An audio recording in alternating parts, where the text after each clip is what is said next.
Il a été juré sur une pile de Bibles que, vous savez, SWIFT est inviolable. Nous ne l'utiliserions jamais, oh non, non, nous ne l'utiliserions jamais à des fins politiques. Eh bien, cela a disparu quand ils ont voulu s'en prendre à l'Iran. Et puis finalement, vous savez, à peu près tout le monde qui veut le cibler. SWIFT est une bonne chose, la Russie le sait. Le Venezuela, vous le nommez. Donc, une fois que vous commencez à militariser le système bancaire, ne soyez pas surpris si les gens commencent à aller ailleurs. Et la chose logique n'est pas de remplacer les États-Unis par un pays comme les États-Unis le voient, roi de la colline. Ils y voient vraiment une opportunité de créer quelque chose de nouveau. Et c'est de cela dont nous parlons.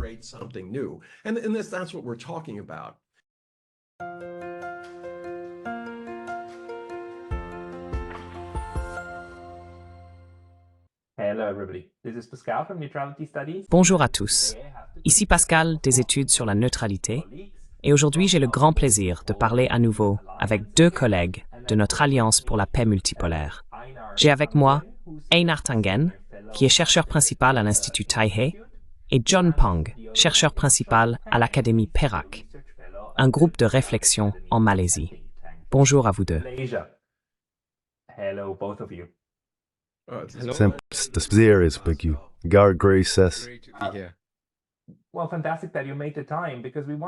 Eh bien, c'est fantastique que vous ayez pris le temps parce que nous voulons parler un peu des BRICS et du Pacifique et de ce à quoi s'attendre pour la prochaine réunion à Kazan. Car la rumeur dit que bien la Malaisie a envoyé une candidature. Nous savons cela. Mais le Premier ministre malaisien sera-t-il présent? Que peut-il en sortir? Sera-ce le premier pas de l'ASEAN vers les BRICS?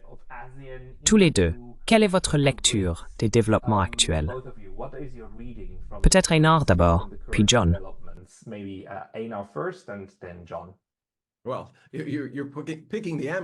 Eh bien, vous choisissez l'amateur plutôt que l'expert. Non. Quoi qu'il en soit, oui, non. Je veux dire, évidemment, tout d'abord, félicitations à la Malaisie. Ils ont été classés parmi les 10 pays les plus paisibles récemment dans un sondage. Mais oui, l'Indonésie et la Malaisie sont un peu en périphérie. Les deux ont observé cela. Je pense qu'il y a des répercussions progressives pour des choses comme l'ASEAN. Vous savez, vous commencez à regarder combien il y a d'acteurs régionaux, et si ces acteurs régionaux commencent ou non à se regrouper. Et vous commencez à avoir un mouvement de groupes régionaux, ainsi que de pays individuels, vers les BRICS. Cela commence comme un filet, mais je pense qu'à la fin, ce sera une ruée.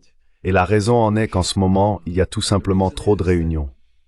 Je veux dire, vous avez l'ASEAN, vous avez 20, 30 réunions différentes.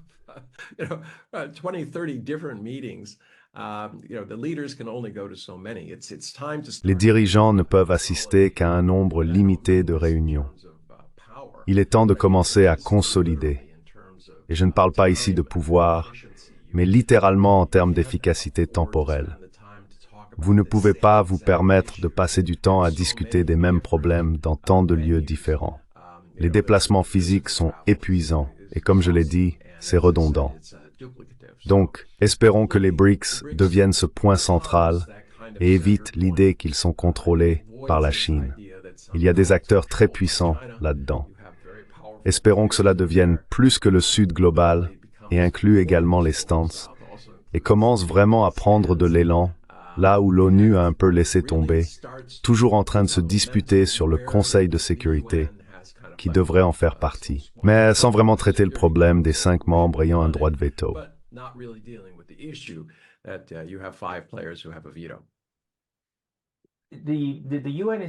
L'ONU est une organisation, mais l'ASEAN pour l'Asie du Sud-Est en est une autre. Je veux dire, John, je n'interprète pas ce mouvement de la Malaisie vers les BRICS comme un éloignement de l'ASEAN, mais plutôt comme complémentaire à l'ASEAN. Mais comment le voyez-vous?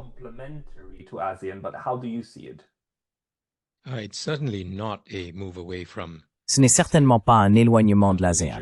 La Malaisie serait pleinement présente en tant que membre de l'ASEAN si elle est admise ou lorsqu'elle sera admise.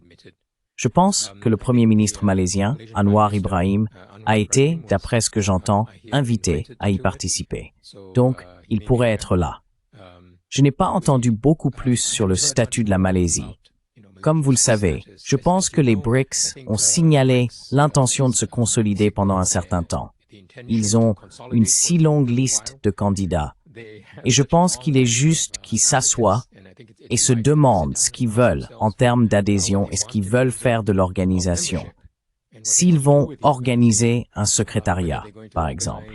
C'est donc vraiment une organisation naissante qui est devenue très très populaire.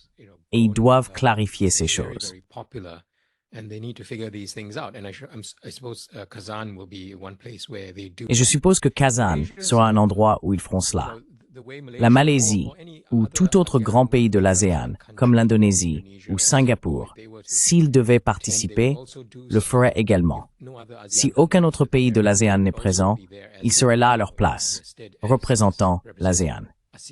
Il serait donc très intéressant de voir le premier pays de l'ASEAN participer aux BRICS. Comme vous l'avez mentionné plus tôt, cela éloigne encore plus du récit, selon lequel les BRICS seraient d'une manière ou d'une autre contrôlés par la Chine. L'ASEAN est vraisemblablement une organisation plus petite, bien que pas si petite en termes de nombre. Elle compte maintenant 10 pays, bientôt 11. Certes, personne ne décrirait l'ASEAN comme dominé par la Chine.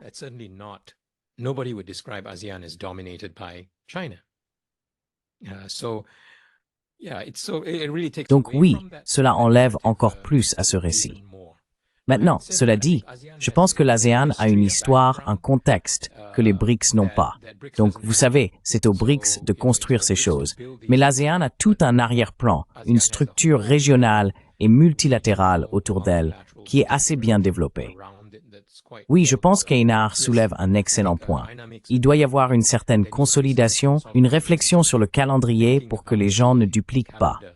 Mais le simple fait que les gens parlent de la même chose dans différents forums est bon. Oui, je vois les BRICS comme une sorte de réaction.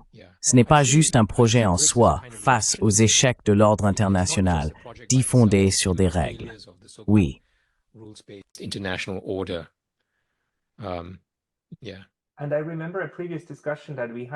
Et je me souviens d'une discussion précédente que nous avions eue, dans laquelle nous étions arrivés à la conclusion que les BRICS et le monde multipolaire, tel que nous le voyons émerger autour de nous, allaient désormais se rapprocher beaucoup plus des idées de la manière dont l'ASEAN fonctionnait, sur la voie de l'ASEAN et le consensus. Et nous savons, d'après tous les documents des BRICS, que les BRICS fonctionnent également sur le consensus. Oui. Einar, qu'est-ce que cela va faire à l'organisation? Parce que le consensus est facile à obtenir pour quelques pays. Je veux dire, même là, cela peut être difficile. Mais plus cette organisation grandit, ne court-elle pas le risque de se surcharger et de devenir incapable de bouger?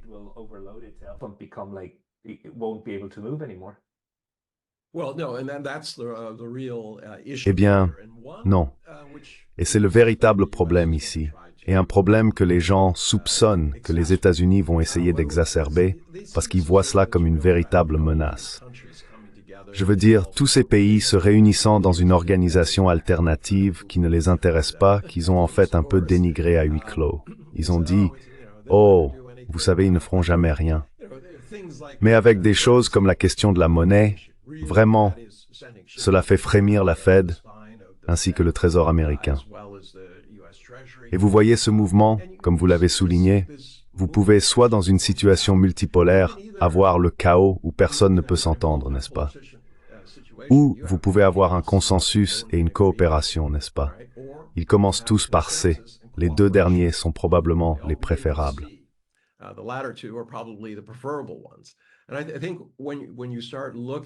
Et je pense que lorsque vous commencez à examiner le modèle que la Chine a promu, cette idée que, vous savez, les pays, que veulent-ils? À la base, ils veulent être en sécurité. Ils ne veulent pas être attaqués et ils ne veulent attaquer personne d'autre. D'accord. Ensuite, ils ont besoin d'un chemin vers le développement. Et c'est particulièrement vrai pour toutes les nations qui ont été traumatisées par le colonialisme.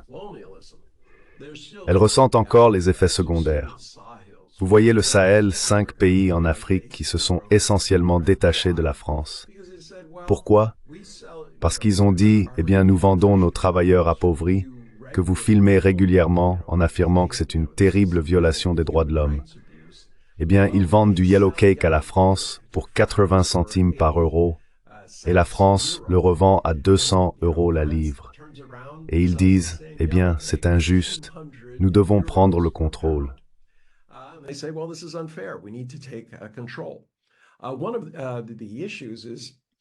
L'un des problèmes est de savoir comment rendre cela intéressant pour ces groupes. Je veux dire, c'est bien de parler de consensus et de coopération, tout ça. Mais consensus sur quoi? Je veux dire, en ce moment, ce sont des pays qui souffrent le plus des retombées économiques des États-Unis. Les prêts libellés en dollars les écrasent chaque fois que le dollar monte. Ils ont des situations où leurs ressources sont envoyées sur les marchés. Lorsque les marchés des ressources sont en baisse, ils souffrent. Il doit donc y avoir un changement radical dans la manière d'amener ces personnes à se mettre d'accord. Et l'une des idées, je pense, est vraiment de rassembler les nations qui contrôlent les ressources stratégiques.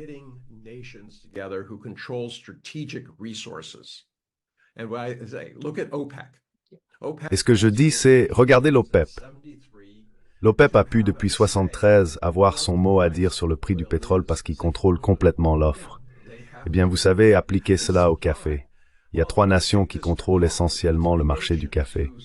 On parle de presque 70 à 80%.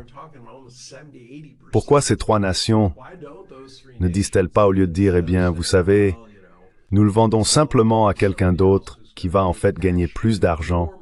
Je veux dire, Starbucks vend à 5 $ la tasse, quelque chose qu'ils achètent pour essentiellement, vous savez, 20 à 30 centimes.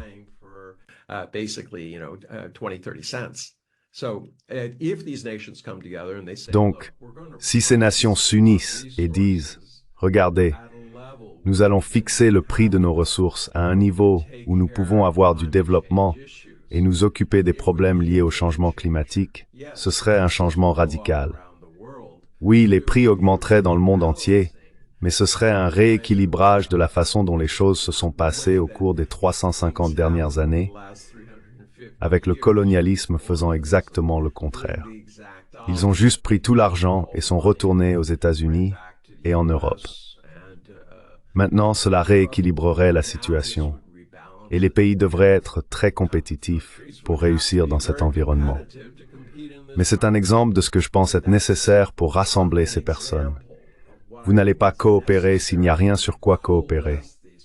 Vous devez avoir une nouvelle idée.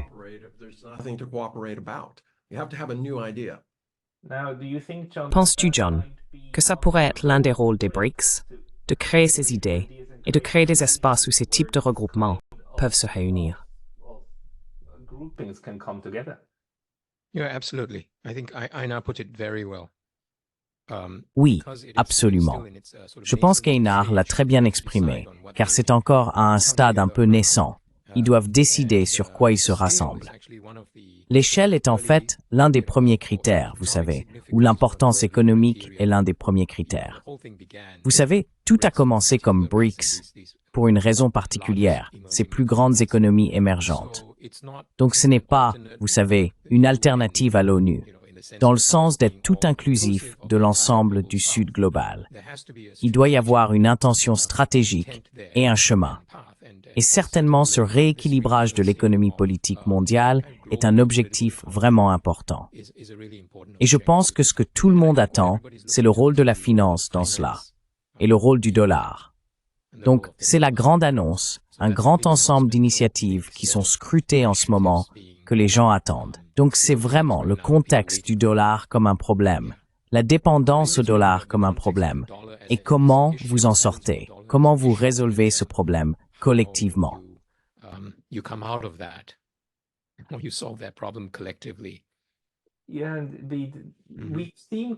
Oui, nous avons vu quelques-unes de ces tentatives, n'est-ce pas, pour améliorer la situation d'un groupe entier en s'attaquant au secteur financier. Le plus grand exemple, et je pense un exemple raté, est l'euro pour l'Union européenne, ou comme la zone euro, ce qu'elle est maintenant. Et celui-ci a d'énormes problèmes. Donc je ne m'attends pas à ce que les BRICS ou quiconque veuille imiter cette approche.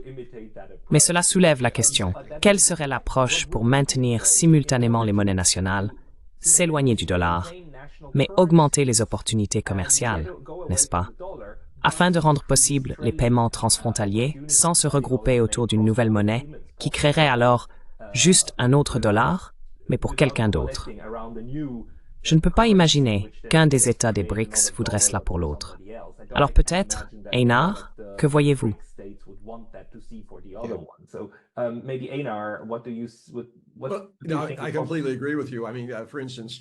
Je suis complètement d'accord avec vous. Je veux dire, par exemple, la Chine serait naturellement celle qui ferait cela. Ils ont des relations commerciales primaires avec 140 pays. Il n'y a que 193 pays au total, donc cela vous donne une idée. Mais ils ne le veulent pas. Ils ont vu ce que cela a fait à l'économie américaine, les effets déformants, la tendance à emprunter de l'argent sans avoir de plan pour le rembourser. Ce sont de vrais problèmes. Donc, je pense que ce que vous voyez se former, c'est cette idée qu'il y aurait une monnaie indépendante, probablement soutenue par un panier de devises au sein du panier des BRICS. Cela n'inclurait pas toutes les nations, car il y a trop de volatilité dans cela.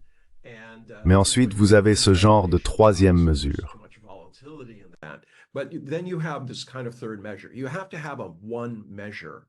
Il faut avoir une mesure pour échanger. Mais la capacité de détenir cette monnaie, une monnaie distincte, éliminerait le plus gros problème que les gens rencontrent actuellement, à savoir l'armement de SWIFT. Personne ne parlait de cela, vous savez, il y a 15 ou 20 ans, avant que les États-Unis ne décident qu'il est acceptable d'utiliser SWIFT, qui avait juré sur une pile de Bible que, vous savez, SWIFT est involontaire. Nous ne l'utiliserons jamais. Oh, non. Non, nous ne l'utiliserons jamais à des fins politiques. Eh bien, cela a disparu quand ils ont voulu s'en prendre à l'Iran. Et puis finalement, vous savez, à peu près tout le monde qui veut le cibler. SWIFT est une bonne chose, la Russie le sait, le Venezuela, vous le nommez.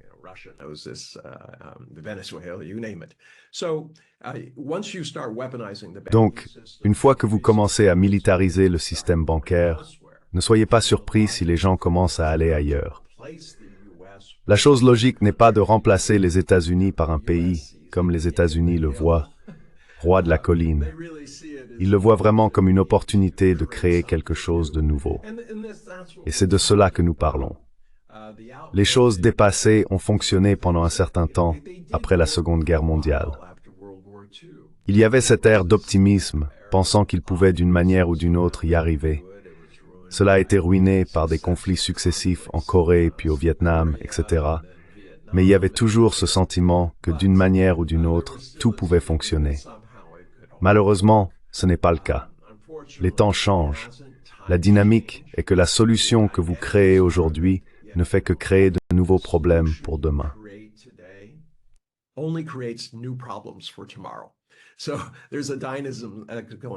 Il y a donc un dynamisme en cours.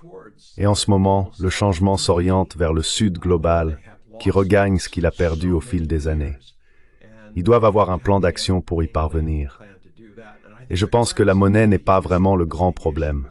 Tant que vous avez un certain nombre de pays qui la supervisent et dont les intérêts ne seront pas entièrement alignés. Et je pense que les BRICS sont très propices à cela parce que vous avez un grand nombre de fournisseurs de ressources, ainsi que la Chine, qui est une énorme entité manufacturière.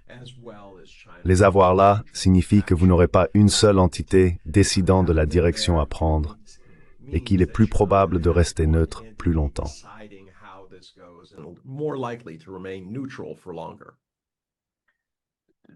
John, es-tu d'accord? Est-ce ce à quoi nous pouvons nous attendre? Yep, I agree.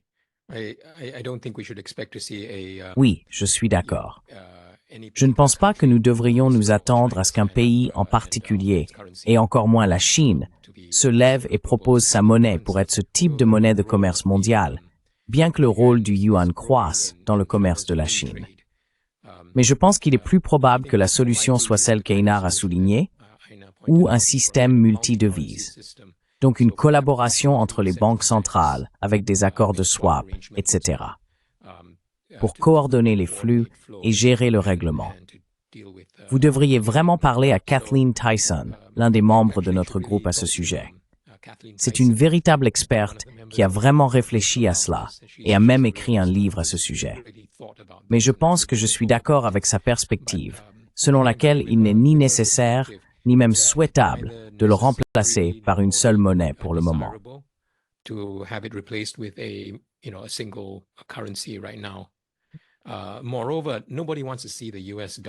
De plus, personne ne veut voir le dollar américain s'effondrer.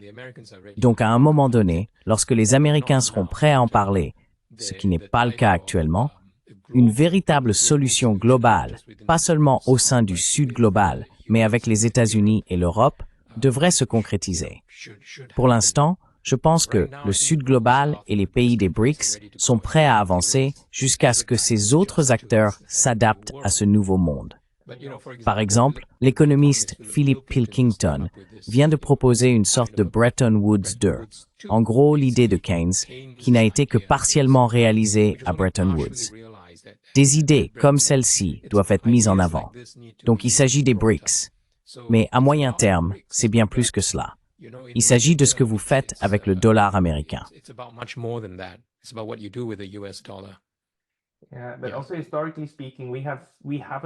Mais aussi, historiquement parlant, nous n'avons pas vu de moment où une monnaie mondiale a disparu ou s'est effondrée du jour au lendemain. Je veux dire, toutes les grandes, même la livre et le franc français, ont eu une vie après leur déclin, et elles ne sont pas sans importance. La question que je me pose est la suivante. Si personne ne se manifeste pour dire « Je veux être la prochaine monnaie mondiale », que nous avons cette difficulté à se tendre à l'œuvre de quelque chose.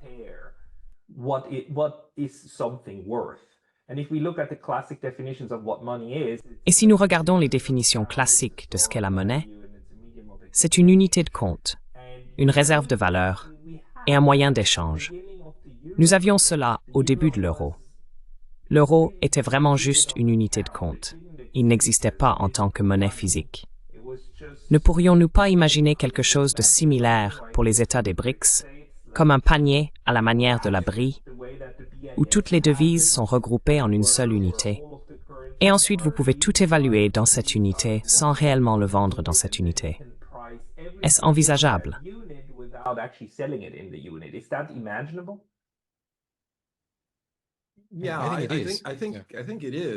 Oui, je pense que c'est le cas. J'y mettrai quelques réserves. Tout d'abord, l'idée de l'argent, la monnaie papier, disparaît lentement. Il y a de très forts arguments pour que les pays adoptent une monnaie électronique. Vous taxez au point de transaction. Vous pouvez créer des contrats intelligents qui éliminent essentiellement 99% des types de débats contractuels inutiles et beaucoup d'avocats et de choses comme ça. Je suis avocat. Je suis pleinement conscient de la façon dont cela va décimer l'industrie. Aussi les comptables, beaucoup de conseillers et des choses comme ça. Donc il y a un facteur d'efficacité qui, je pense, pousse cela aussi. Quand vous commencez à regarder le système actuel, vous savez, si je fais des affaires à l'étranger, mon Dieu.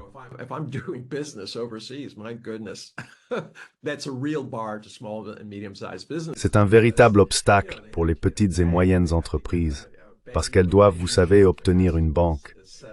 Elles doivent établir une relation bancaire. Il doit y avoir la mise en place de ces comptes séquestres, des lettres de crédit. C'est coûteux. Si vous avez une meilleure façon de faire cela, et que c'est lié à cela, évidemment les économies seront ce qu'ils motivent. Maintenant, rappelez-vous, tout ce que nous avons fait qui a été, à part la pornographie qui a été en ligne, est axé sur l'efficacité. Même la pornographie, on pourrait dire, parce que c'est un canal de distribution, un véhicule de livraison. Mais je veux dire, vous savez, vous souriez, mais c'est la réalité. Donc je veux dire, la capacité de réduire les coûts de transaction est très importante. Regardez les sociétés de cartes de crédit aux États-Unis.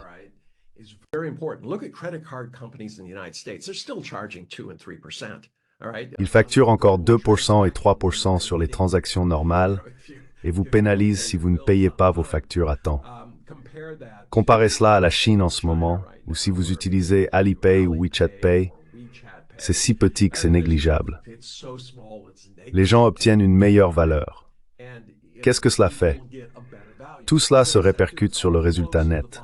Et par là, je veux dire que cela augmente le revenu disponible, qui est maintenant disponible pour stimuler l'économie de consommation beaucoup plus efficacement que s'il est gaspillé avec des intermédiaires qui n'apportent vraiment pas beaucoup de valeur. Je veux dire, que devaient faire les sociétés de cartes de crédit au début? C'était juste un moyen d'acheter des choses au fil du temps. Vous commencez à regarder les frais qu'ils facturent, 23%, 24%. Je veux dire, à l'époque, ils auraient dit que c'était de l'usure.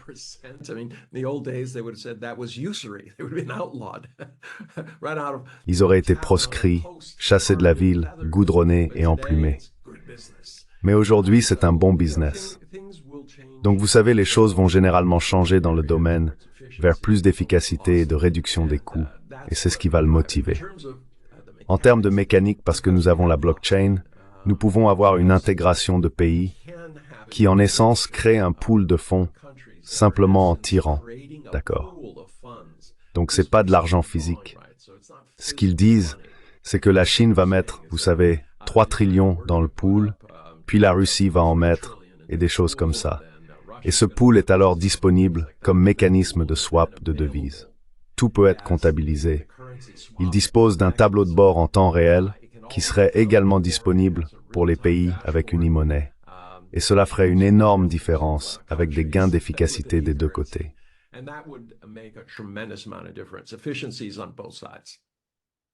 John, veux-tu réagir?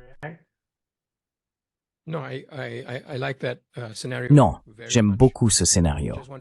Je veux juste observer que si cela devait se produire, étant donné les divisions géopolitiques actuelles, c'est plus probable.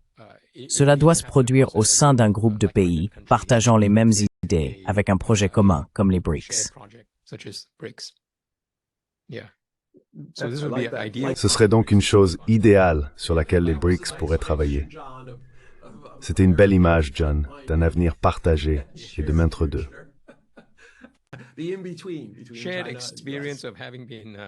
L'expérience commune d'avoir été colonisés et d'avoir leurs économies dans un certain état de... Vous savez, c'est pas une question émotionnelle.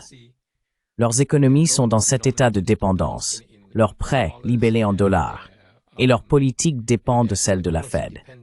Ce sont donc des choses dont les pays voudront se libérer.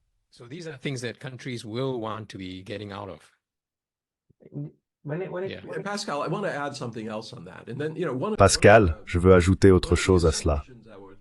L'une des hypothèses qui était faite, c'est que l'ONU supposait qu'on ne pouvait pas se débarrasser de la pauvreté. Ce n'était tout simplement pas possible, n'est-ce pas?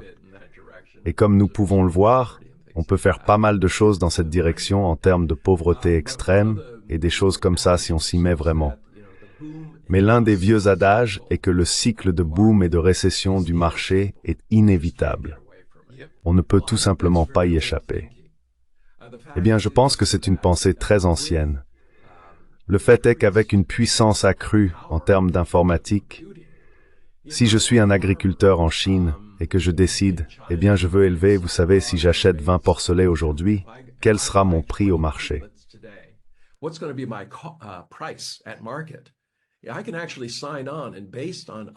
Je peux en fait m'inscrire, et en fonction d'autres personnes qui s'inscrivent dans une base de données très grande et complète, cela peut réellement me dire, d'accord, votre prix de marché sera ceci, votre coût sera cela, et voici quel sera votre profit.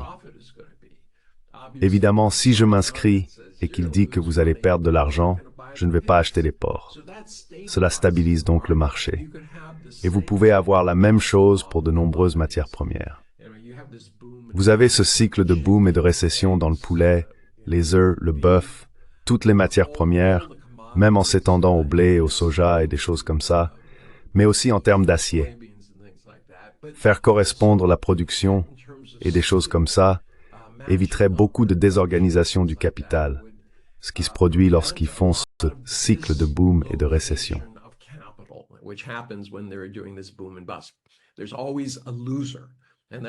Il y a toujours un perdant, et ce perdant fait faillite, et ce n'est pas efficace pour l'économie de perdre ces personnes de cette manière. Ils se découragent. Ils pourraient ne pas réessayer. Toutes les forces productives disparaissent. De vraies personnes sont blessées parce qu'elles perdent leur emploi. Elles perdent leurs économies. Ce n'est pas nécessaire. Je ne dis pas que vous pouvez l'éliminer complètement, Faubert, mais il y aura certainement des outils que vous pouvez utiliser pour que ce soit beaucoup plus facile pour les petites et moyennes entreprises, et même les grandes entreprises, de calculer les coûts futurs. Rappelez-vous, le commerce ne consiste pas à prendre des risques extraordinaires. Il s'agit de prendre des risques limités dans les domaines de votre expertise. Et je pense qu'il existe des systèmes qui pourraient aider à promouvoir cela.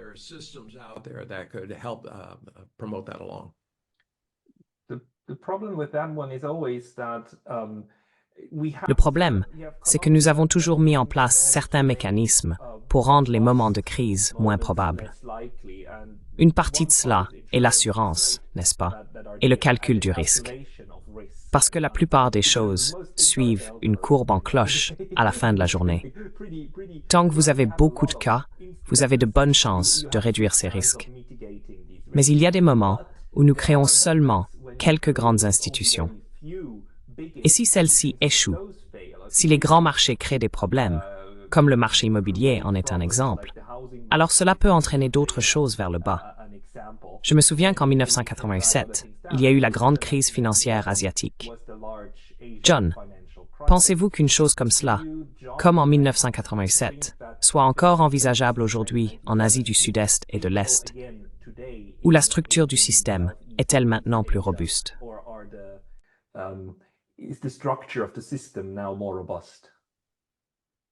Well, 1997 was Eh bien, 1997 a été très traumatisant pour l'Asie du Sud-Est.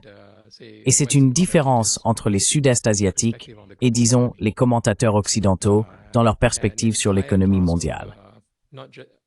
Toute une classe de personnes, pas seulement des gens ordinaires, mais des professionnels des services financiers ont traversé cela et en ont tiré des leçons, se sont préparés en conséquence, ont ajusté les règles bancaires et ont créé des mécanismes de surveillance et des accords de swap entre les banques de la région pour empêcher que cela ne se reproduise. Ils se sont donc ajustés pour s'assurer que cela ne se reproduise pas. Cela contraste avec ce qui s'est passé aux États-Unis après la crise financière de 2008, où certaines des mesures de protection, certains des ajustements réglementaires ont en fait été annulés. Et vous êtes probablement en danger que ça se reproduise. Mais en Asie du Sud-Est, la gestion prudente du secteur financier est, je pense, assez forte. Et ce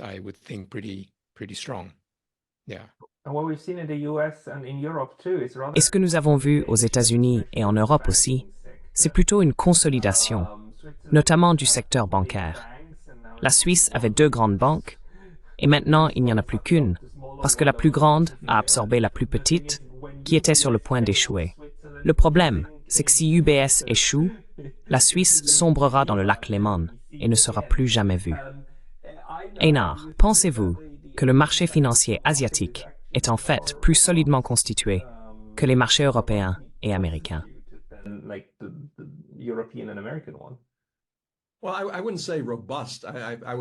Eh bien, je ne dirais pas robuste. Je serais d'accord avec John. Ils sont plus prudents. Ils semblent avoir appris certaines leçons. Maintenant, les gens oublient. Et c'est pourquoi, vous savez, l'histoire se répète.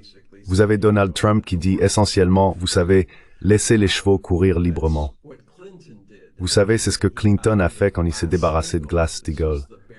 C'était la barrière entre les maisons de courtage, les assurances et les banques. Et quand il a dit « Oh, nous n'avons pas besoin de ça », je l'échangerai contre les soins de santé qu'il n'a pas obtenus à son goût à la fin. Cela préparait la crise financière aux États-Unis. Quand vous oubliez les leçons de l'histoire, comme on dit, vous êtes condamné à les répéter.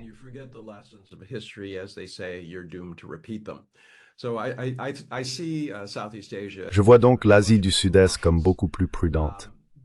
Mais quand je parle d'assurance, j'étais banquier d'investissement. Je connais tous les instruments financiers. Mais cela se concentre sur le préjudice après coup. Ils paieront si vous subissez une perte due à un ouragan.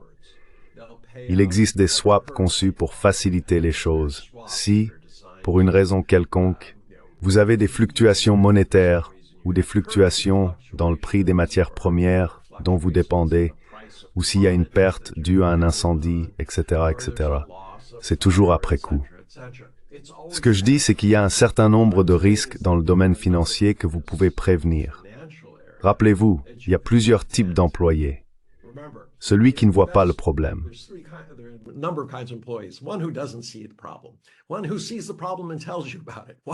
Celui qui voit le problème et vous en parle.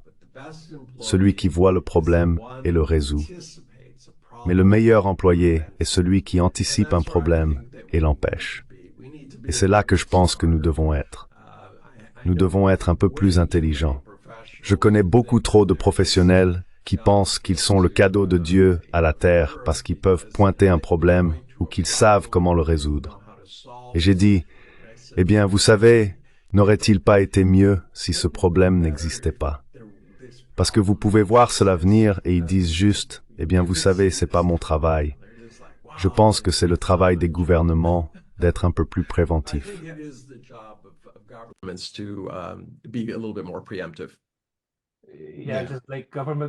Oui, tout comme les gouvernements ont également un très mauvais bilan à cet égard. Je veux dire, nous sommes tous très doués pour expliquer après coup pourquoi X était évident, vous savez, après que cela soit arrivé. Nous sommes tous des experts en la matière, n'est-ce pas? Oui, absolument. Une vision tient 20-20 en regardant en arrière.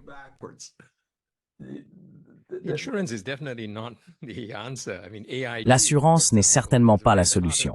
Je veux dire, AIG, par exemple, était au cœur de la crise financière mondiale. C'est vraiment l'effet de levier, des montants extraordinaires de levier et une économie financiarisée. Donc cette structure, ce modèle anglo-saxon, qui devient aussi une sorte de modèle européen, d'une économie extrêmement dominée par le secteur financier, doit changer. C'est une opportunité de changer cela, alors que les pays des BRICS se rassemblent et repensent, disons, le financement du commerce entre eux, et repensent les arrangements monétaires. Donc je veux dire, une grande partie de l'effet de bulle et de mousse extraordinaire autour du dollar est causée par ce changement. Vous savez, sa capacité à simplement imprimer de l'argent. C'est une sorte de mal hollandais, n'est-ce pas? De pouvoir simplement imprimer de l'argent comme ça.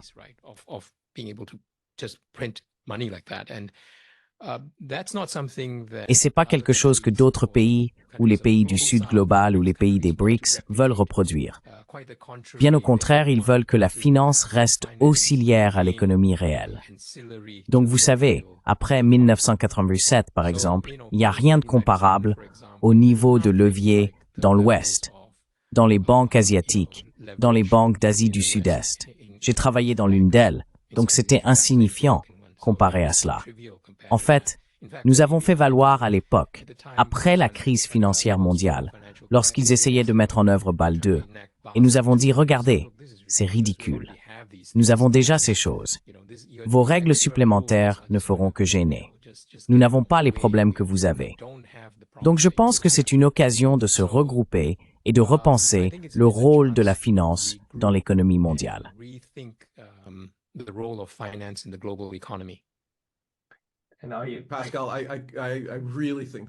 Pascal, je pense vraiment que c'est un point fort que John a soulevé. Je veux dire, si vous additionnez toutes les bourses du monde, tous les marchés boursiers, la valeur totale à un jour donné, il y a 7 fois ce montant en instruments financiers. Maintenant, une partie de cela est légitime. Mais une grande majorité n'est que des paris sur des résultats, des fluctuations des taux d'intérêt, vous le nommez. Et pourquoi? Pourquoi cela se produit-il? Parce qu'il faut beaucoup de temps pour réaliser un profit dans l'économie réelle. Si je vais investir de l'argent dans une usine, il y a un certain temps pour la construire, etc. Mais si je parie sur un changement de taux d'intérêt dans un avenir proche, oh mec, si je me trompe pas, mon bonus va être énorme, n'est-ce pas? Donc, les gens ont cette mentalité très très à court terme. Vous savez, on en parle souvent. Vous savez, Wall Street est de trimestre en trimestre. Et puis, vous savez, d'année en année.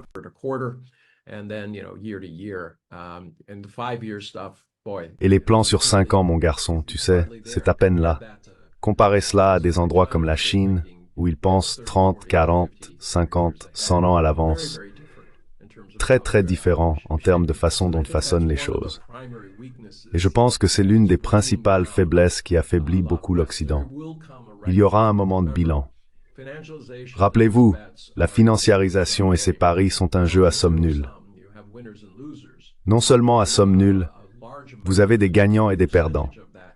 Mais un grand pourcentage de cela disparaît en termes de frais payés aux banques, banques d'investissement, compagnies d'assurance, agences de notation, conseillers, comptables, etc. Cela commence à s'accumuler. Donc à un moment donné, j'espère que les gouvernements feront comme la Chine et d'autres pays et diront simplement « Regardez, nous soutiendrons l'économie réelle, mais nous n'allons pas nous impliquer pour que notre économie dépende de la financiarisation. »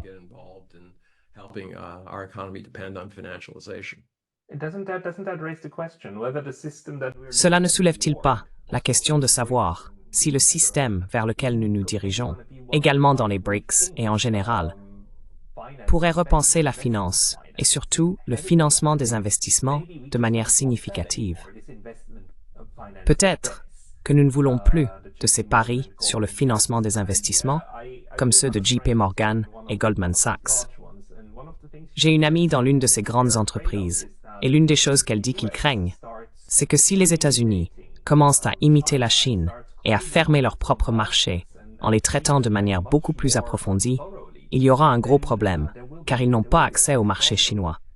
Les banques d'investissement ne peuvent pas opérer correctement sur le marché bancaire chinois comme elles le peuvent en Europe ou en Amérique du Nord. Que va-t-il se passer? John. Je pense que nous avons perdu John. Oh, désolé, d'accord. Eh bien, je veux dire, oui, évidemment, JP Morgan et toutes les banques d'investissement dépendent de la financiarisation. Je veux dire, revenons à l'époque où elles vendaient des produits contre les intérêts de leurs clients, créant essentiellement des couvertures pour elles-mêmes sur des événements. Comme je l'ai dit, revenir à prédire des résultats et ensuite gagner énormément d'argent avec ça. Comment font-elles cela? Effet de levier. Elles sortent et empruntent des sommes énormes d'argent. C'est pourquoi il y a tellement d'argent dans la financiarisation, parce qu'elles recherchent de petits mouvements qu'elles pensent sûrs, ou de grands mouvements si elles ont le courage, et ensuite elles gagnent des tas d'argent en le faisant. Mais comme je l'ai dit, cela finit par vous rattraper après un certain temps.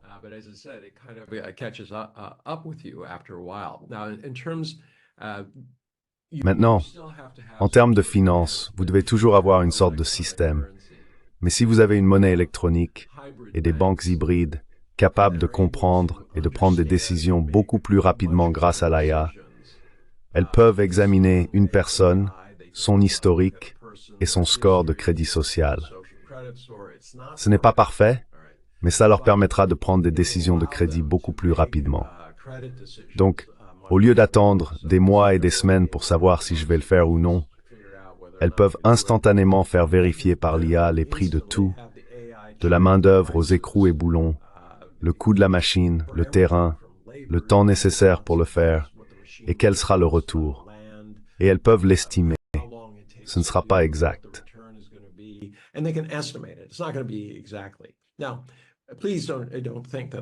Maintenant, s'il vous plaît, ne pensez pas que je décris une panacée, car ce n'est pas le cas. Ce qui se passe, comme je l'ai dit, c'est que vous proposez un nouveau système, et cela crée simplement de nouveaux problèmes. Mais je dis que les choses vont évoluer dans cette direction, simplement à cause de son efficacité. Coût réduit. C'est ce que les gens veulent. Si je fais un échange libellé en dollars, cela va me coûter X. Si j'utilise cet autre système, eh bien, c'est une fraction de X. Maintenant, bon sang, lequel vais-je choisir, surtout pour les petites et moyennes entreprises qui n'ont pas d'autres problèmes. Maintenant, évidemment, il va y avoir une certaine résistance à cela. JP et tous les gars vont dire non, non, non, non, non, non, ne changez rien. saying no, no, no, no, no, don't change anything, or some of them might embrace it and try to figure out ways. Ou certains d'entre eux pourraient l'adopter et essayer de trouver des moyens de gagner de l'argent.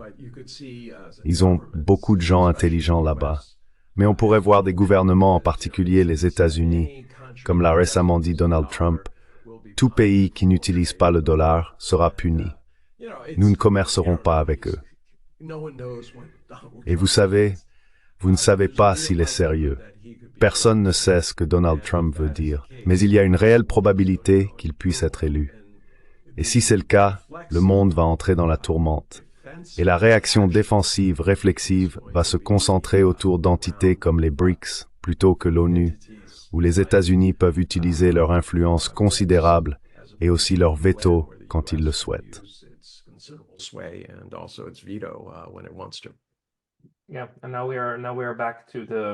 Oui. Et maintenant, nous revenons à l'importance des BRICS en tant que sorte de contre-stabilisateur. Je veux dire, pas seulement pour les marchés financiers et l'économie, mais aussi comme un contrepoids politique sans être un risque pour la sécurité, n'est-ce pas? C'est un grand malentendu. Et je pense, John, que vous l'avez souligné plusieurs fois, que les BRICS n'ont pas de composante de sécurité, et nous n'avons pas vraiment besoin de craindre cela.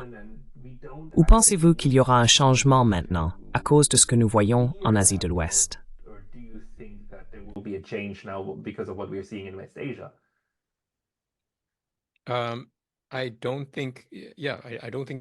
Je ne pense pas qu'il y ait de raison de craindre les BRICS à cet égard. Je veux dire, cela pourrait être un forum pour des conversations entre pays sur ce qu'il faut faire en Asie de l'Ouest. Ils pourraient être capables de formuler une déclaration à ce sujet, mais ce n'est pas principalement cela. Ce n'est pas une alliance stratégique ou militaire. Et certaines personnes ont du mal avec ça. Vous savez, si vous avez une mentalité OTAN, vous voyez tout en termes d'OTAN, et ce n'est tout simplement pas ça. Du point de vue de l'ASEAN, c'est vraiment assez clair.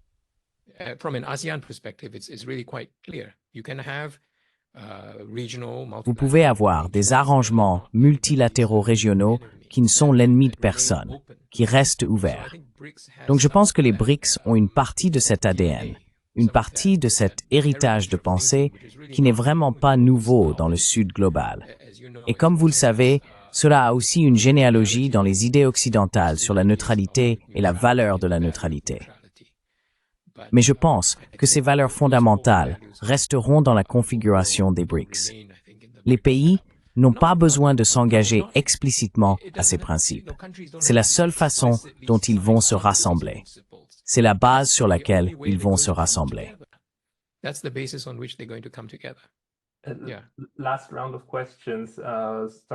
Dernière série de questions, en commençant par vous, Einar. Pensez-vous qu'en regardant le nouveau Premier ministre du Japon et quelques-unes des choses intéressantes qu'il a dites sur l'égalisation de la relation avec les États-Unis, il y a une chance de convaincre le Japon de coopérer davantage dans ces forums multilatéraux? En se souvenant qu'en 1955, le Japon était également à Bandung. Ils étaient là, puis ils sont partis, mais ils étaient là au début. Pensez-vous que le Japon pourrait venir à cela?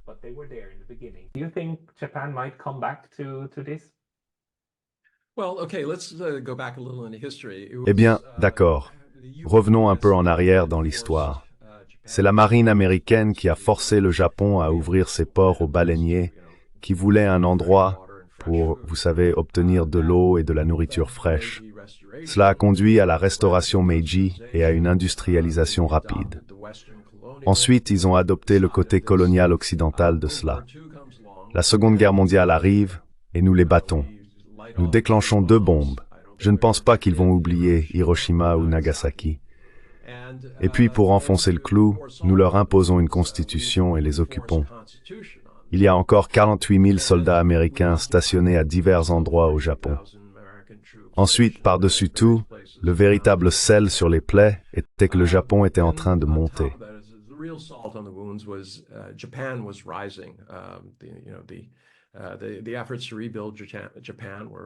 Les efforts pour reconstruire le Japon ont été très réussis.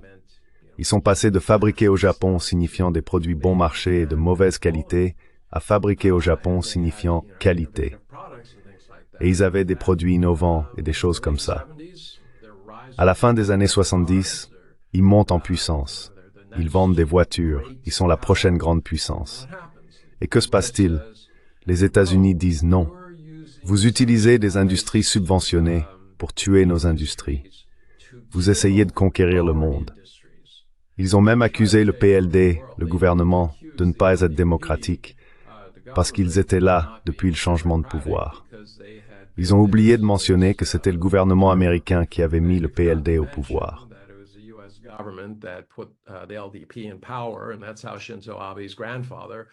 Et c'est ainsi que le grand-père de Shinzo Abe a été miraculeusement gracié et est passé de criminel de guerre à un leader senior du LDP. Donc, vous savez, le Japon a toutes les raisons de ne pas aimer les États-Unis. Pour le Japon, leur objectif est qu'ils aimeraient que les États-Unis partent. Ils ne veulent pas de troupes américaines sur leur sol. Vous, parmi tous les gens à Kyoto, savez qu'ils n'aiment pas avoir des soldats étrangers sur leur terre. C'est une insulte à leurs aspirations nationales. Ce nouveau leader trace une voie qui a été initiée par Shinzo Abe, qui est cette idée que nous allons jouer avec les États-Unis. Nous jouerons la carte de la Chine.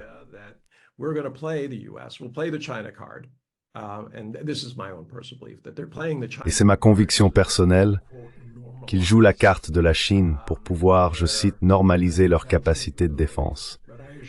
Mais je vous assure, au moment où le Japon aura une arme nucléaire, ce sera le moment où les États-Unis seront invités à quitter le Japon. Et ensuite, ils traceront leur propre chemin. Il m'est très difficile de croire, étant donné l'histoire, que le Japon croit d'une manière ou d'une autre que les États-Unis sont leurs amis de toujours. D'accord, ils ne sont même pas vraiment un allié. Et étant donné ce qui s'est passé dans d'autres endroits, ils ont des raisons de douter que les États-Unis s'engageraient réellement dans n'importe quel ensemble de scénarios. Pas qu'il y ait, vous savez, personne ne cherche à envahir le Japon ou quoi que ce soit de ce genre.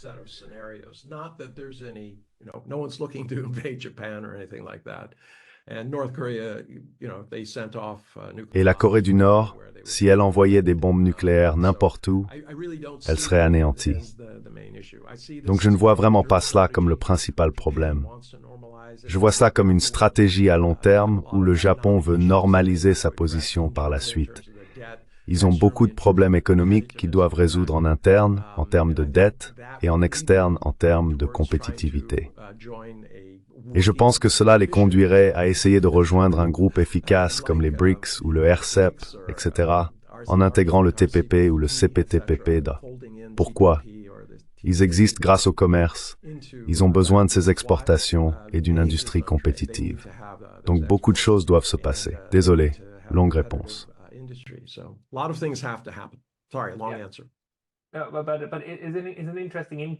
Mais c'est un point de vue intéressant. La seule chose que je reprocherais à cela, c'est que pour tous les penseurs de la sécurité japonais que je connais ici, l'alliance États-Unis-Japon est pour eux ce que l'OTAN est pour les Européens. C'est comme ça qu'ils voient les choses. C'est tellement ancré. Ils ne l'aperçoivent pas comme une occupation ou une occupation continue. Ils l'aperçoivent dans le sens de « Oh, c'est comme ça qu'on les enivre ». Faites-les vraiment boire et demandez-leur ce qu'ils pensent d'avoir des soldats américains sur leur sol. Je vais essayer, mais je suis intéressé par John. John, comment percevez-vous le côté japonais? C'est une question vraiment intéressante. J'ai eu un échange très bref sur Twitter avec vous à ce sujet, n'est-ce pas? Où vous savez, critiqué l'idée d'Ishiba d'une OTAN asiatique. Et je le faisais très consciemment en réaction à cette idée qui est en fait absurde.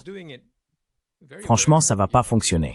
D'accord? Juste en tant qu'idée en elle-même. Personne ne va rejoindre cela en Asie du Sud-Est. D'accord? Peut-être les Philippines. D'accord? Pendant un certain temps. Et s'il change de président, vous savez, il pourrait y avoir des problèmes avec ça. Mais pour ne pas entrer dans ce sujet, vous m'avez rappelé l'épisode que vous avez fait ici, sur cette chaîne, n'est-ce pas? Où vous avez discuté de certaines des nuances derrière cela, du contexte de ce plan et de ce qu'ils essayaient de faire. this plan and what they were trying to do. And there, Einar's comments are really Et là, les commentaires d'Einar sont vraiment pertinents, et je suis complètement d'accord. Vous savez, cela pourrait être une session en soi ou toute une série sur une relation vraiment compliquée. Parce que ce qu'Einar a dit est merveilleux, et c'est probablement vrai. Je n'ai pas eu l'occasion de saouler autant de Japonais, mais il est vrai que ce sentiment de ressentiment existe. Cependant, il s'exprime de manière très étrange. Ce n'est pas au grand jour. C'est la première fois que je l'entends. Vous ne le verrez pas exprimé aussi clairement. Vous ne l'entendrez certainement pas de la part d'un Japonais proche de l'officialité, n'est-ce pas? Aucun Japonais de l'establishment ne dira cela. Mais c'est un problème vraiment difficile.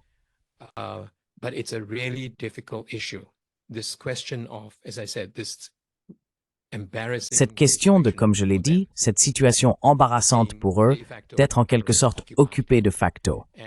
Et le moment où ils expriment leur résistance à cela est cette question de la Constitution. Réforme ou rénovation. Il ne s'agit pas seulement de supprimer l'article 9. Établir leur propre constitution est considéré comme essentiel pour la restauration de la souveraineté japonaise et leur fierté en tant que nation ancienne. C'est le projet de Jishu Kenpo, leur propre constitution indépendante. Savez-vous que c'est inscrit dans la charte fondatrice du PLD? Cela a toujours été là. Et en même temps, le PLD est une créature absolue de l'Alliance de sécurité de tout le système de 1952. Donc vous savez, ils dépendent du système pour leur légitimité et en fait, parfois, pour les maintenir au pouvoir à certains moments.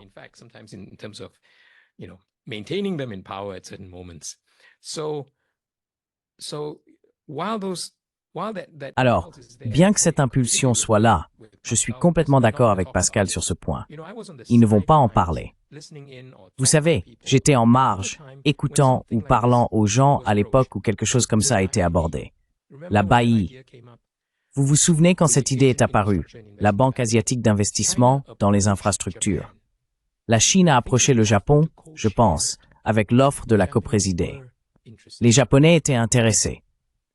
Donc, une partie de la bureaucratie de l'État profond japonais était intéressée.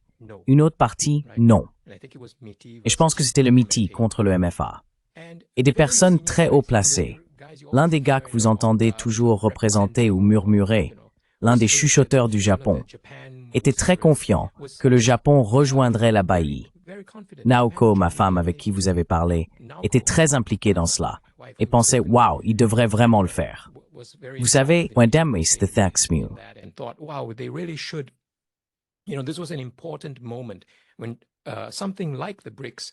quand quelque chose comme les BRICS, où vous aviez une banque asiatique d'investissement pour les infrastructures, il y avait une réelle chance que le Japon rejoigne, et puis cela ne s'est pas produit. Donc je ne sous-estimerai pas l'ampleur du conflit profond et de l'incapacité à exprimer quel est le véritable problème. Cela se manifeste donc par cette question d'être un pays normal. Une autre façon d'en parler est « nous voulons être normaux », n'est-ce pas? Mais ils comprennent sûrement que vous ne pouvez pas avoir des relations normales avec les États-Unis sur un pied d'égalité.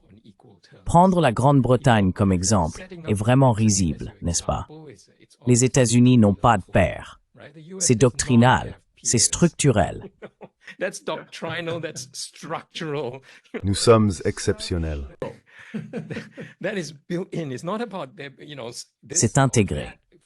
Il ne s'agit pas de tel ou tel type de secrétaire d'État étant un type sympa. Cela ne tolère pas les pairs. Mais pour le Japon, ce n'est pas le cas. Et puis, il y a une sorte de résidu impérial concernant leur rôle en Asie.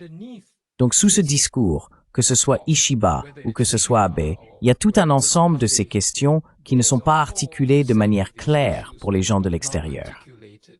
Et bien sûr, il y a aussi un élément revanchiste de droite qui veut retrouver l'ancien Japon, le Japon de Meiji, parce qu'ils ont rédigé un projet de cette constitution qu'ils voulaient.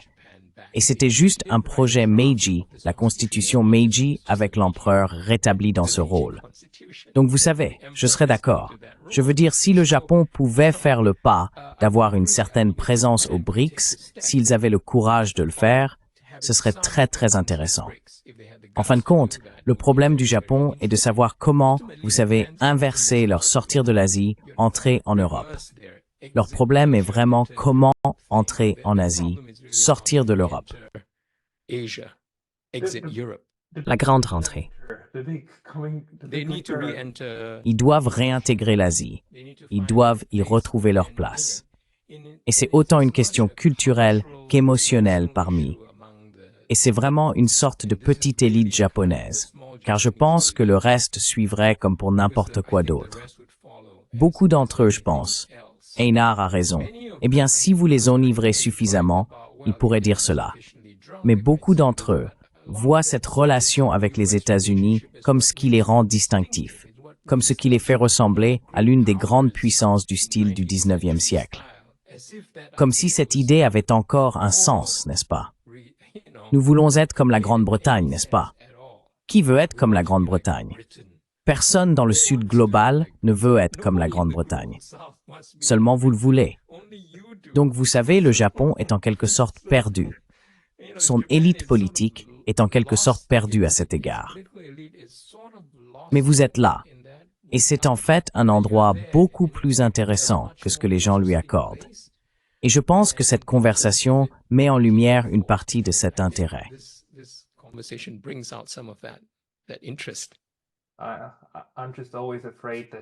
J'ai toujours peur que le Japon mal interprète ou comprenne mal ce qui se passe, surtout aux États-Unis et en Europe, car il y a une histoire où ils essayent d'imiter quelque chose, l'imitant en surface, mais en dessous, faisant quelque chose de complètement différent. Et cela rend simplement difficile de comprendre où ils en sont.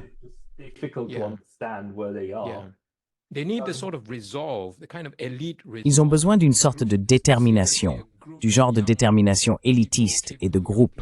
Sérieusement, un groupe de jeunes gens capables de fournir un leadership, capables de refaire pour eux ce qu'ils ont pu faire pendant la période post-restauration Meiji.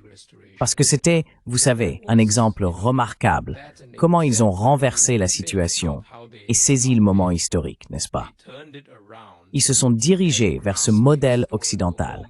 Il semble qu'il y a eu des effets horribles pour le reste de l'Asie. Mais c'est une autre histoire. Il y avait d'autres possibilités dans ce mouvement vers une sorte de panasianisme, par exemple. C'était tout un ensemble d'idéaux. Le Japon était bien plus intéressant intellectuellement à l'époque qu'il ne l'est maintenant. Ou du moins, peut-être que je ne le vois pas correctement. Peut-être que tout le monde doit se saouler avant de commencer à avoir des idées. Mais c'était votre idée de saouler les Japonais. Avez-vous une dernière réflexion à ce sujet? Ensuite, nous conclurons. Non, je suis d'accord. Je suis d'accord avec John. Vous savez, nous avons tous nos différences. Le Japon, c'est une vieille culture. Et comme vous le savez, les choses sont en apparence d'une certaine manière et en dessous, oui, complètement différentes. Oui, c'est le signal pour nous tous. Allons nous enivrer et être honnêtes. Je vous remercie tous les deux pour une discussion honnête sans être ivre. Vous savez, le vin est vérité. Merci beaucoup. Merci, merci. Thank you.